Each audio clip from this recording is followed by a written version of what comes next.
Welcome to the Broker Playbook. If you are unfamiliar with what this is the monthly broker webinar where you are going to be a broker athlete and I'm going to be your coach, and we are going to be doing film study as what we would like to call this. In this scenario though, as in all film study sessions, what you need to be doing is taking notes and asking questions. So this specific Broker Playbook is not for me to be demonstrating things for you, but to be answering the burning questions into your mind that you can then turn to ask me, if that made sense. Okay, so before we came to this, you all got an email from me asking you for questions ahead of time that I can answer. I'm going to be going through a few of these that you would send in ahead of time. And if there are any that pop up along the way, make sure that you're putting them in the chat area down at the bottom of the screen. And our amazing producer, Austin, is going to pull a few of those out and ask me those along the way. So make sure you've got a pen and a piece of paper to take notes. Get those minds working so you can ask the questions. And let's dive in to your playbook. So looking through some of these questions, there's a the first question that I am looking at here comes from Mr. Paul Zimmerman. Paul, hopefully that you're on with me. And you said, I am just starting my business adventure and I'm just joining this call to learn as much as possible.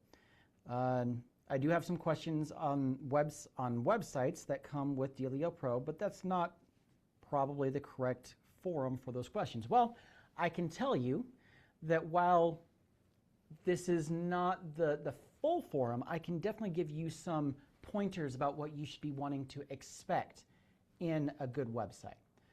And now there are a lot of great websites that are out there, but if you are an observant broker, you should be open to doing what I oftentimes refer to as the steal and deploy method. Now, what does that mean? Find something that's working for somebody doing it better than you and emulate that, because if it's working for them, it'll work for you. So I'm actually going to pull up a couple websites here on my computer and take you through to just two specific websites, and I'm going to point out some things that you should have on your website. And these can actually be done in the Dealio Pro websites. So the first one that we are going to open up is one for one of my long-standing coaching clients. His name is Jorge, and his business is Chavez.capital. Okay, so this is one of my coaching clients. Now, why am I bringing you to this one? Okay, is Jorge, when I say is my most successful client, he is my most successful client when it comes to private money brokering. And his website is not developed inside of Dealio, but his was privately developed by a web developer where Jorge had invested almost $10,000 into his website to get it to perform extremely well for his clients. So we're going to work through a couple things that I find amazing on his website. First thing is he's got a specific folder for loan programs. As private money brokers, you're going to come across a lot of things that you're going to need to know and that your clients are going to want to ask you. What a better way to have a description on your website of the different loan products and what you can do for them. All right, so we get this drop-down menu, and what do we see? We've got fix and flips, fix and hold, bridge loans, ground-up construction, DSCR refinances, DSCR purchases, multifamily DSCRs, and commercial loans. These are all the standard loans that every single one of you can work with. Now, I'm just going to pick the fix and flip one because that's the most common loan that you're going to be going after. And what do we see when I click there? First and foremost, working from the top down, first we see is right at the top, apply now. Right? He's trying to get people to push to the application as much as possible in as fast as terms as possible. So you can apply for the loan, or if you just want to get a quote, you can get the quote right from his website. We go down through here. We've got this right here, which is what is a fix and flip loan. It breaks it down for the average investor that doesn't fully understand what maybe that they're doing. We go down through here. It's how does his company work with investors? Highlights, okay, the highlights section, this is where every single one of the parameters that he can and cannot work with are put in place. For instance, his loans for fix and flip are available nationwide except for Utah, Minnesota, Vermont, and South Dakota. Now, there's reasons for that. We can cover those later, but he specifically states where he can and cannot lend in. Okay, he even has in here common fix and flip scenarios that he will work with. A breakdown of how the fix and flip loan process works. And then a question and answer section to be able to know how you're supposed to work with those or specific things about qualifying for the fix and flip loans. And then he ends the page with another apply now button. Right, he's giving apply, education, apply. That is where a good broker website should be formed. We can go into a few other things. Okay, loan requirements. I love that he has this in here. Eligibility requirements, things that he needs to be able to close a loan. Right? Standard thing, we all know this.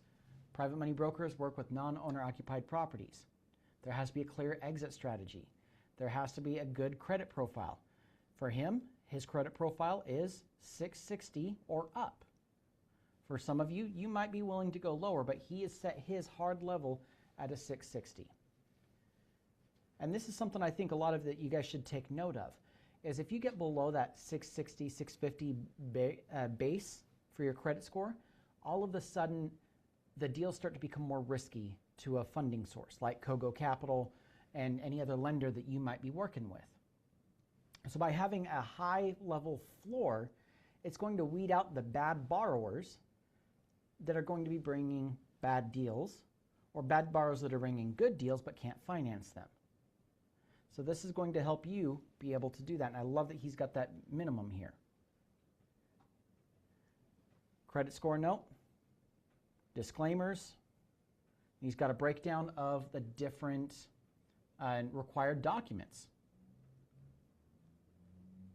This is not something you're going to see a lot. I love that he's doing this. Okay, frequently asked section, resources, recent closings. This one is awesome. All right, we can see where the property is located.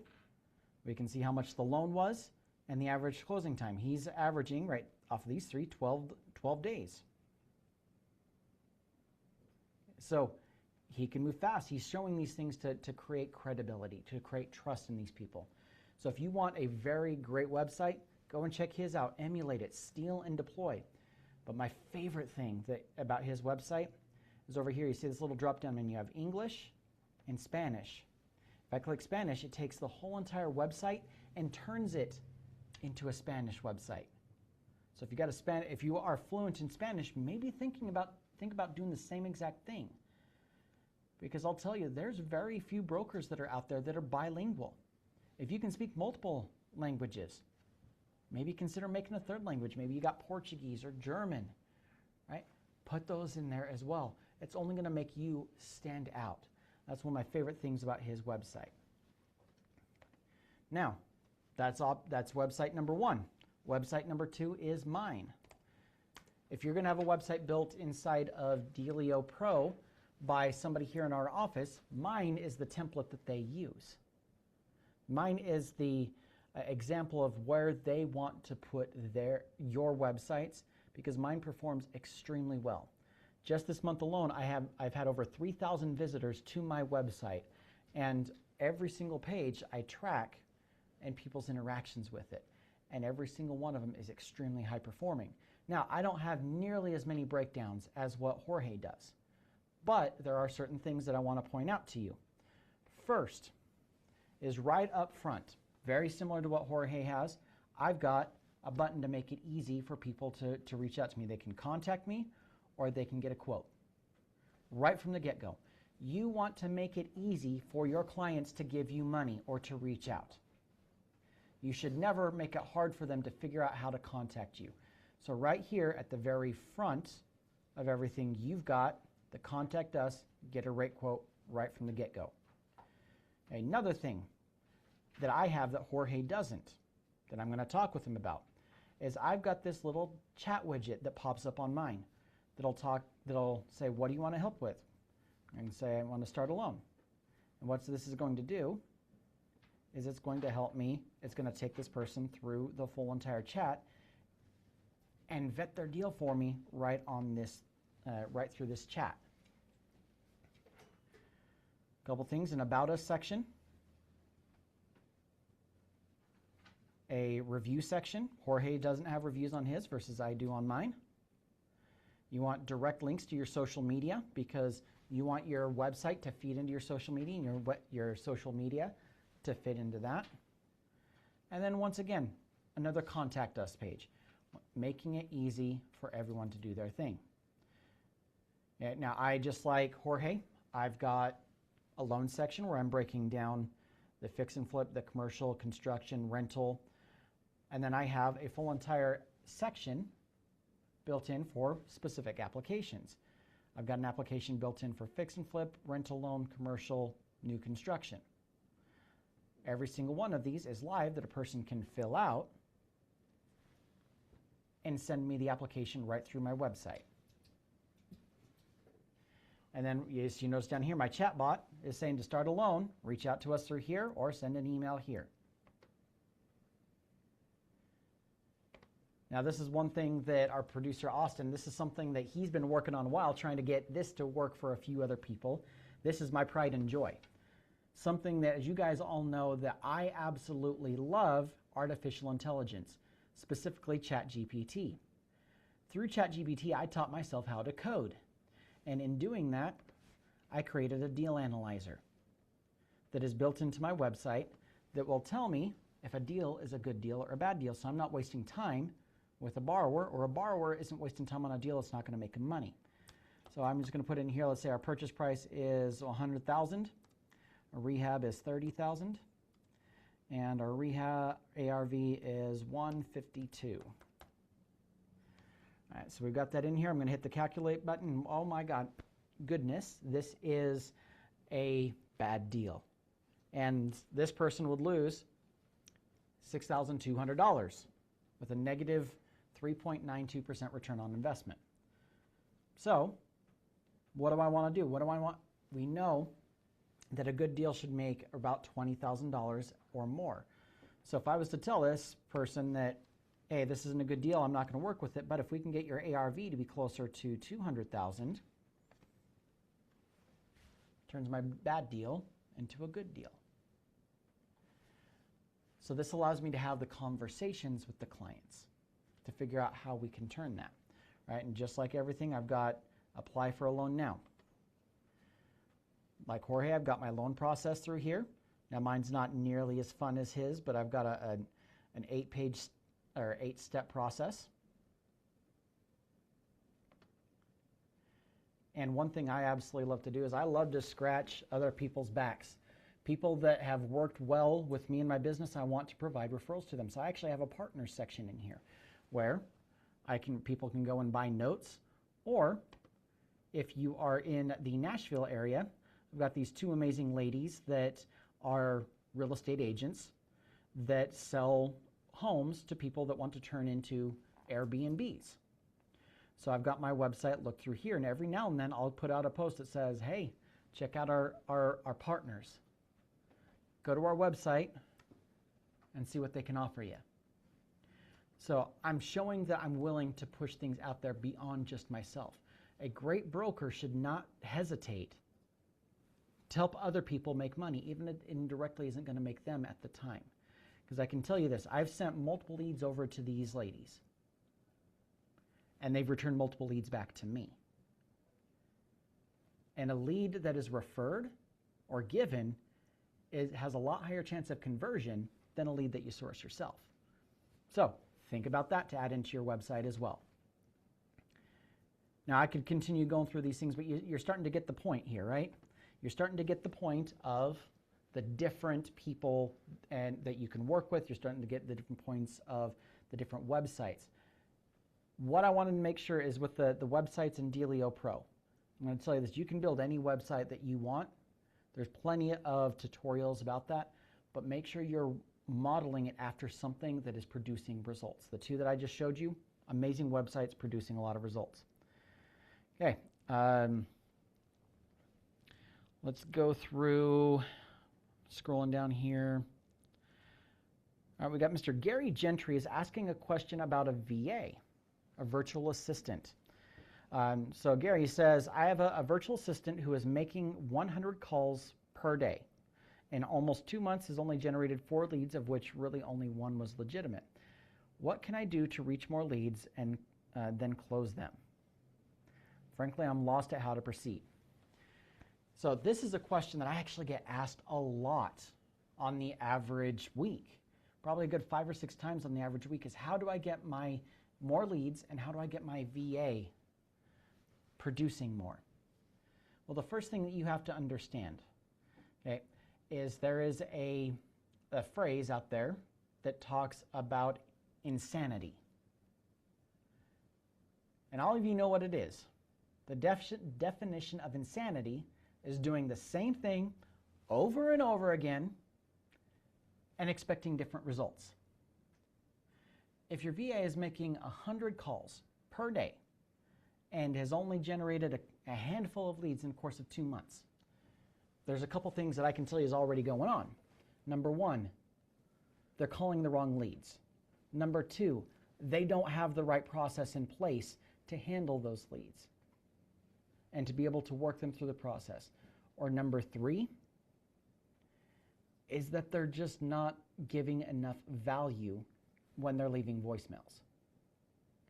So for you, Mr. Gentry, one thing that I'm going to tell you is if we're talking about cold calls, the message must match the lead. For instance, my favorite lead to go after when I'm pulling it from Dealio Pro is a person with that's an out-of-state owner that owns a free and clear property. Why? It's because if a person is an investor and they're out of state, that means that there's no emotional ties into this property, which means they're more apt to want to go and do a refinance because you can present to them a logical reason for your call. So when I approach these, I'm saying, hey, Mr. Investor, I'm calling about that property on 123 Smith Street. I just want to make sure that you still own that property. Well, Dealio's information is pretty accurate, so most of the time they're going to say, well, yes, I am. Well, great, that's actually why I'm calling you, is I am a money broker who specifically works with investors like yourself to help them gain access to the capital that they have in their rental properties so that they can go make more money. If I can help you make more money, would you be interested? Now, for everybody that's watching, what was my value proposition? Was it, do you need a loan? Or was it, I want to make you money? I'm not asking a question, I'm making a statement. And the statement is, if I can help you make more money, would you be interested? Yeah, I'm asking a question, but I'm actually making more of a statement. It says, you want to make more money. If a person says, no, I don't want to make more money, I'm going to say, okay, so you have all the money you need? You're never going to need any more? What are they going to typically say? Well, no, I'm always going to need more. Great. Then why don't you leverage the equity that you have and let's help you do it faster? Well, all I'm doing is I'm providing value. Value. Speak to them. If your VA is making all these calls and maybe they're getting a high connection rate, but they're not converting any, what that tells me is they need to work on a better script. They need to work on a better lead and a better angle with that.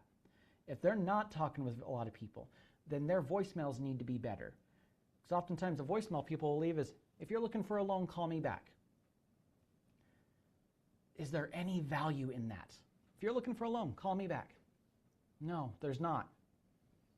So what do? Hey, I'm calling about that property on 123 Smith Street. I've got a couple quick questions for you. Call me back as soon as you possibly can. Did I say anything about a loan? No. All I said is I have a couple questions about your property on Smith Street. Now I've created intrigue. I've given them a reason to call me back because I have questions and they want to know what those questions are. When they call back, hey, yeah, what was the property that you own? Oh, you said it was on Smith Street. Oh, that's right, the 123 Smith Street. I was calling because I noticed that you own that property free and clear. What are you doing with what's your plan for all the equity in that deal? And now I've provided value. Leads do not happen if you do not provide value. That goes into your marketing on Facebook, your direct messages on Facebook and LinkedIn. That goes to your Craigslist ads. If you are not providing value, you're not going to get leads. You can make 10,000 calls and only get 5 leads because inevitably the law of averages is going to tell you eventually you're going to get something. But make it easier on yourself. Make it easier on your VA. Lead your VA and tell them what you want them to do and make them document what they are doing so you can see what's happening. Have them record the phone calls so you can see what's happening. There are a million different ways that you can lead this. Now, since you have a virtual assistant, Mr. Lee Arnold did a training about a month ago about how to manage your virtual assistant. It's completely free of charge for anybody that has a virtual assistant. It's in your membership website. You can easily find it into the basic membership academy. Go in there and watch that. I can tell you it'll help change your mind about how to lead the VA to generate more hot leads faster.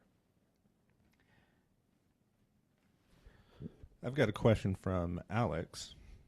So he asks, after the loan closes, how involved should the broker remain with the borrower, and especially when issues come up like draw requests or construction disputes? Should we stay back as a liaison with the lender, or should we practice step back and let the servicer work with the borrower? That's a great question. Who was that asked that? Alex. Alex.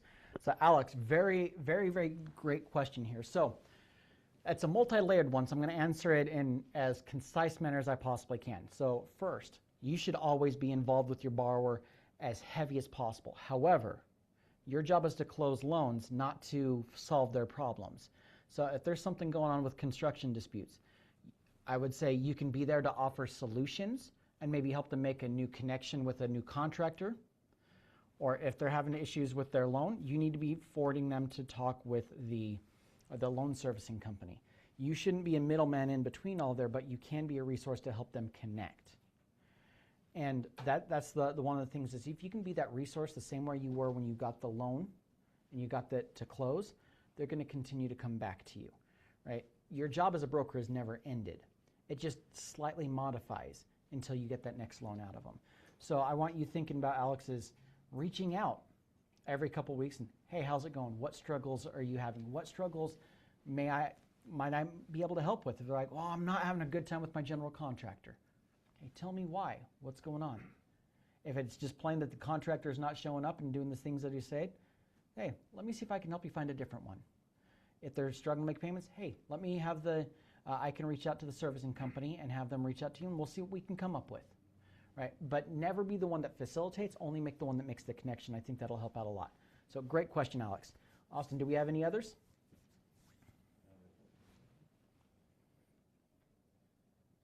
Alex says, thanks for answering. We have a question from Ron. Hi, Ron. How would you facilitate a gap funding solution? Potential client is looking for a fix and flip loan, but also some assistance in a down payment. Okay. So we got 3 different things. We got down payment, we got gap, and we got a regular loan. So there's a layer that I would say is you want to take a look at this in the ability for the person to be able to do the transaction. Now, when a person says down payment, okay, oftentimes what they've seen my history is that means that they're needing earnest money to put down to lock the deal in. If your borrower doesn't have $100 to lock a property in, you probably shouldn't be even doing that loan with them. Because if they don't have $100 to put down for the earnest money, they're definitely not going to have the money to be able to bring down to close the deal, let alone hold the deal. So if you see earnest money, run, shut it down, move on. Okay, but if we're coming from the actual money down and we're needing a gap, first thing I want to bring up is that Cogo Capital can do gap funding. Okay, but Cogo can only do it if Cogo is in the first position on the loan and the combined loan to value does not exceed 75% of the loan to value. And so as long as that doesn't exceed there, Cogo will cover it. But maybe you're just going for a straight up regular gap loan. What can we do there? Maybe the borrower has a straight up, already a first lien position lender, but they're needing that gap. This is where you as a broker need to be working on adjusting and building your lender relationships. There are plenty of lenders out there that will gladly take a second position on another company's loans. Where you go and find those, there's some really easy resources. One is privatelenderlink.com and another one is lendersearch.com. You can actually search for lenders that do second position loans. So I'd go in there and find that. But my favorite to go off of for gap loans is finding an individual that has a big bank account, a big IRA, big 401k, big stock account of some kind that wants to make a higher return than the stock market is currently giving them or any returns that they're giving in those. Now, right now, I can guarantee you there is a lot of people that their 401ks are hurting. Just yesterday, I was sitting with our director of education here, and he opened up, I think it was just a Yahoo page, and the headline was, big crash in the stock market. Now, it wasn't that bad, but there was a big dip, and the stock market went down quite a bit yesterday. So Robert's like, well, my 401k just took a gigantic hit. Okay, but what doesn't take a gigantic hit? Money that's backed by real estate. So maybe you can find somebody that is tired of their 401ks getting damaged all the time when politicians do their thing and the consumer index doesn't work as well as they'd want it to. Find those people and say, hey, instead of just letting that $100,000 sit there, I got a person that needs 20 grand right here and you'll get a 10% return on your money in 3 months. They're not going to make 2 grand off of 20 grand in a whole entire year with the way that they're currently doing it. Find these people. Brainstorm. Who could they be? Doctors, dentists, real estate agents, real estate investors that might want to make a little bit more off their money. If you can find a private individual that's willing to do that, you're going to be able to roll in leads. So for gap loans, no, it's really about as far as you want to be creative with it. So I think that's a great question. And as long as you're putting your nose to the grindstone and you're really starting to build that network of rich people and other lenders, you'll do just fine. So great questions that are coming in. So Austin, I actually have one here while you're seeing through. There's one from Kai Jacobs. Kai wants to know how to drive more good leads to the loan application, to loan applications so they can get more approvals faster. Well, first, advertise like Jorge does. Advertise for the type of client that can close deals. Don't be going for the putting out there that you can work with all credit scores. Put out there that you're 660 and above. Put out there that you want somebody to have at least one deal in the last year. If you got experience and you got a credit score, the chances are the deal being a good lead is going to go up. So as you're talking with people, have a standard, and that will actually push things forward. Now, if the person doesn't meet the standard that comes to you, figure out how you can get them to that standard. Be a resource to help them grow, and you'll be able to get more leads.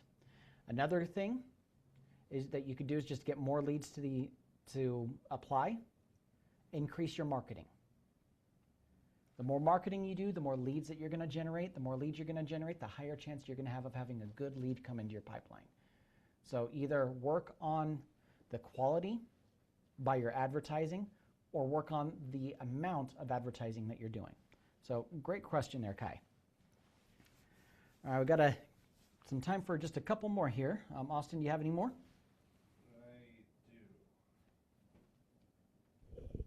I do. I have a property that started as a flip, but is now a tear down and rebuild. How do I move forward? A property that started as a flip, but now it's a tear down. So I would need more context about what happened with it to give you more direction. But in this realm, I'm just going to say that you already had a loan on it. But as you started to do the rehab, it turns out that it would cost less to just tear it down and rebuild than actually redo things. So in that realm, what I would recommend is first approach a lender that would not mind doing what we call a refinance rehab. So if you got a loan on it, do a refinance on that property, pull more rehab out of it, and be able to proceed through on that realm. Okay, a second one is if you're just getting in over your head, but there's still a gigantic profit margin, I am all for just getting out of the headache and moving on. Right? What I would do is I would put it up on the market and I would wholesale the deal with the full numbers. Like, you purchase at this is how much the estimated rehab is going to be, and you're going to get this much. Who wants it?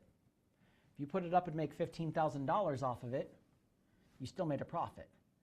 Then you can go in and use that $15,000 to put down for another deal that's going to be less of a headache. Sometimes it's worth just moving on from a bad situation. If you need any more help than that, I would say definitely shoot an email to me, and I can look at the deal further and see what I can do to advise you more off of that. But great question. Thank you so much. Any more that we have there, Austin? Margaret McNeil. Hi, Margaret. Has a question. If the investor doesn't have a 650 or a 680 credit score, how are we still looking to, my eyes are twitching on me. Are we still looking at their asset based on the amount to get approved? Okay. So first and foremost, you're always looking at the asset. Okay, the asset is what's going to, if the deal is a good deal, there's always going to be a way to make the deal work. If the borrower doesn't have that 650 credit score, my next question would be, do you have somebody that can jump in on this deal with you that has a higher than 650 or 680 credit score? I can guarantee you they can probably find somebody with enough value that they present to them. That would be my first go-to. Okay, a second one is there is a company that is called Lexington Law. Lexington Law is a company that helps you with credit repair, but what they do is they actually go through your credit report, find derogatory remarks, and they will fight on your behalf to get them removed if they are not legally set in there and there were some mistakes. Now, they say that they will, within 6 months, they will guarantee a 700 or a higher credit score. And if they don't do that, then you don't pay them. Okay, so that might be another thing, is just recommend to your client that, hey, let's get you with Lexington Law and let's see what they can do to repair your credit. And then you just go from there. So there are a couple of different options, but the easiest one is just find somebody that can jump in on the deal with them that'll make it where the deal can be financed.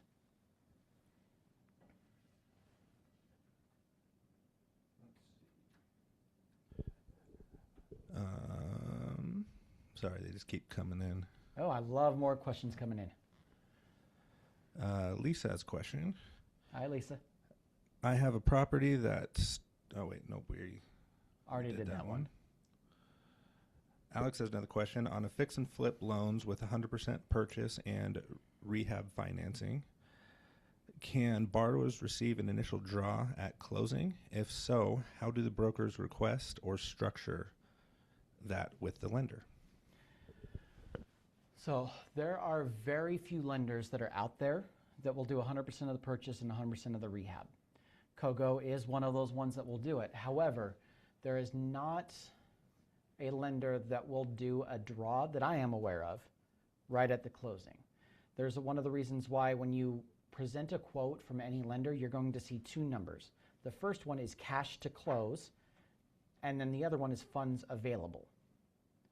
Okay, the reason why there's two is we want to have a certain amount that they can actually put down to close the deal, but then they also need to show the lender that they can foot the first half or first quarter or whatever of their rehab, plus be able to make their payments. So a good rule of thumb is that your borrower should have a minimum of 10% of the rehab budget so that they can use that towards their first draw. Because really the way that the 100% financing works is that you put out some, you get the reimbursement back, you put that out again, and you just continue to roll it until the deal is done.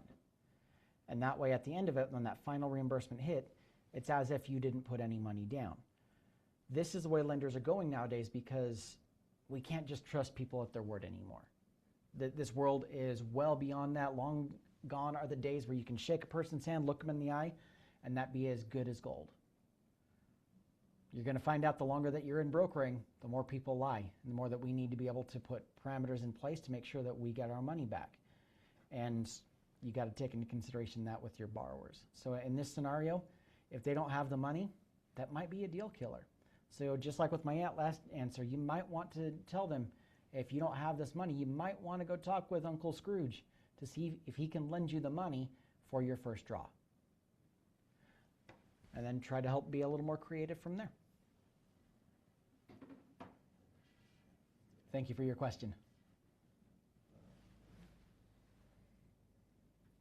Just give me 1 second. I'm reading through. Can you explain the DSCR process and the required items needed to get a loan? Or where can I find the most updated information? So I can explain the DSCR process. However, from lender to lender, from scenario to scenario, the documents are going to be different. So I can't give you the documents because they're going to change realistically from funding source to funding source. Now, what the DSCR process, though, is DSCR stands for Debt Service Coverage Ratio. Okay, what that means is that the rent roll from the property is going to cover the debt of the property. Now, the debt is the monthly payment for the loan. It's the HOA dues, the insurance, the water, sewer, garbage, the if there's any local like school taxes and things like that, whatever it costs to run the property on a monthly basis compared to the rent roll, does the rent roll cover all of that? So if the total debt was, say, $2,000 and you're renting the property for $2,000, that is what's called a 1-to-1 ratio. Most lenders will do that. However, is that a good deal for the borrower? Not really, because what that means is that they're not making money off of it. So a lot of lenders want to see what's called a 1.25 or a 1.5, so that a quarter more, so if it was a $2,000 debt, the 1.25 would be that the property is renting out for $2,500 and there's a $500 profit off of that. They want to see that that it is turning a profit, not just covering its own. Some lenders will go below the 1-to-1, but they also do want a plan about how you're going to get it above the 1-to-1 or even the 1.25. What that looks like is going to depend on deal to deal, lender to lender. I wish that I could give you the full document list, but the best way to get that is to contact the loan officer for the lender that you're working with, and oftentimes they'll have an initial needs list that they send out with every single one of their DSCRs. So this goes back to one of the things I talked about a few minutes ago, is building out your book of lenders and being able to willing to communicate with them about the things that they need so that you can be adequately prepared when you come across situations like this. So very great question. Thank you. And I have a question from Michelle. Yes.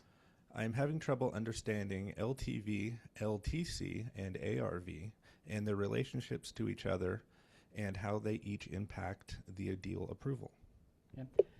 So it's like three sides to the same coin.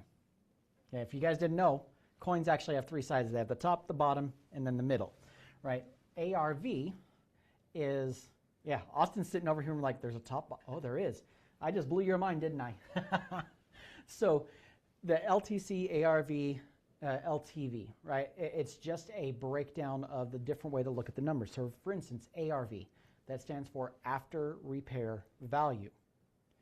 So if the property is currently worth $100,000 and you're going to put $50,000 into it, but it's going to be worth $300,000 and you're getting a loan for $150,000, right? The loan is 50% of the ARV, right? The ARV is 300, the loan is at 50% of that. It's at the 150. So your percentage of what the property will be worth after it's been repaired. Okay, LTV, loan to value.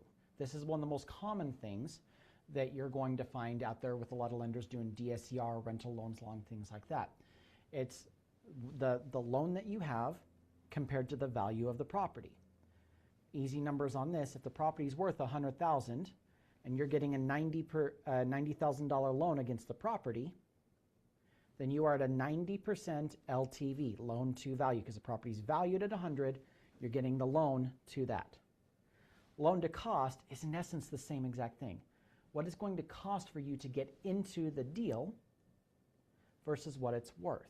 So it's worth 100 and it's going to cost you $90,000 between your down payment and the loan to get into the deal. You're at a 90% LTC. So think of it as it's just your math percentages.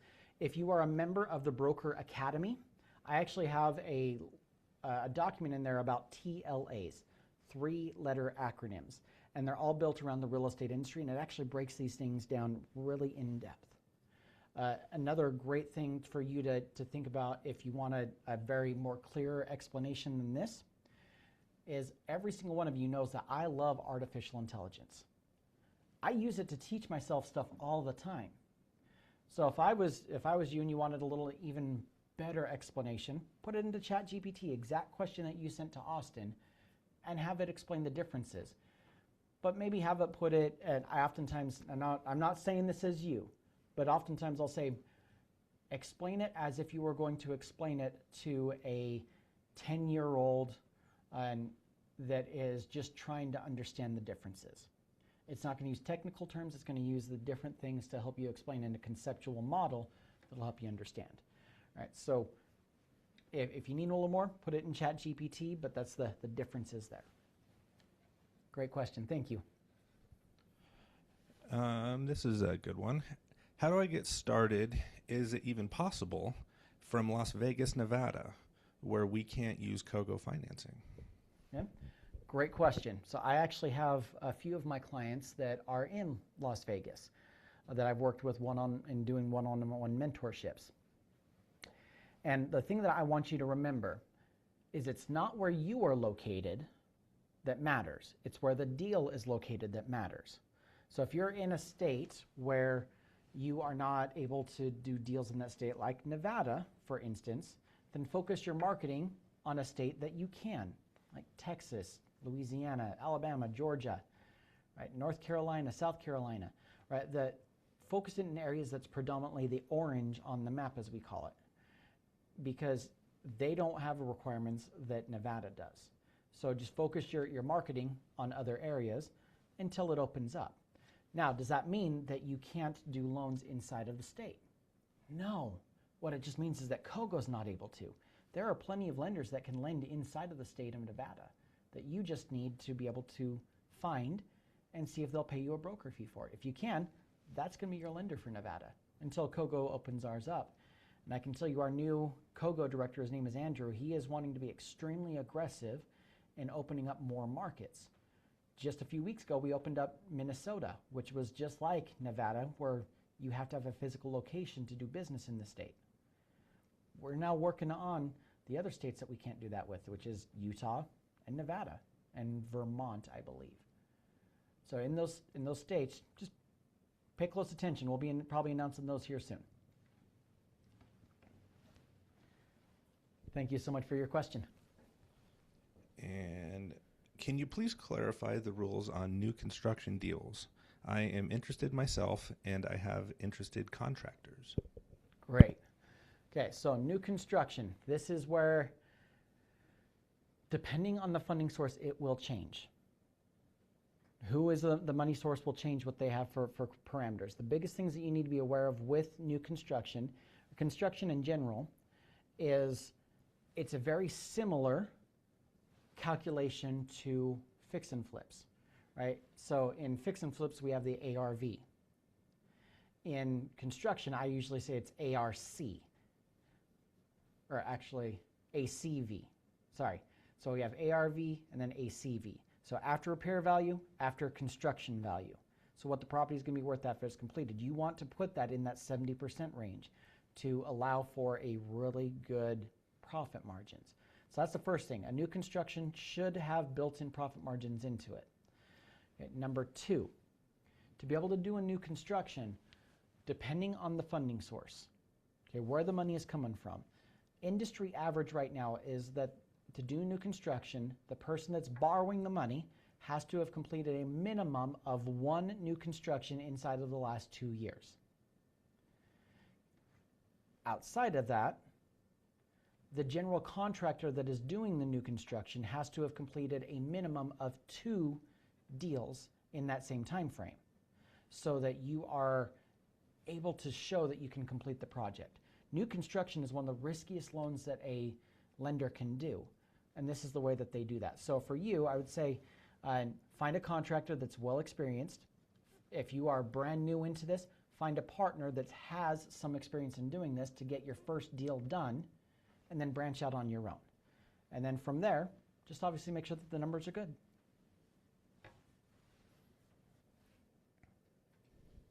And I think I have one more question here. Perfect. What, this actually just came up again. What was the name of the credit repair? Lexington Law. You guys want to know what's really cool about Lexington Law?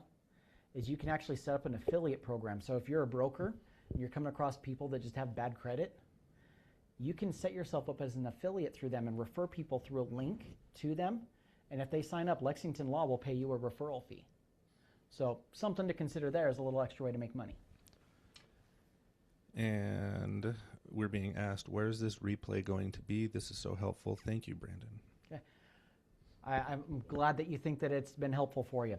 So this is, I think it's a great question for us to wrap up on, Austin, here. But this, Austin is recording this, and it takes roughly about 24 hours for the video to render and for us to make it look all nice and pretty for you.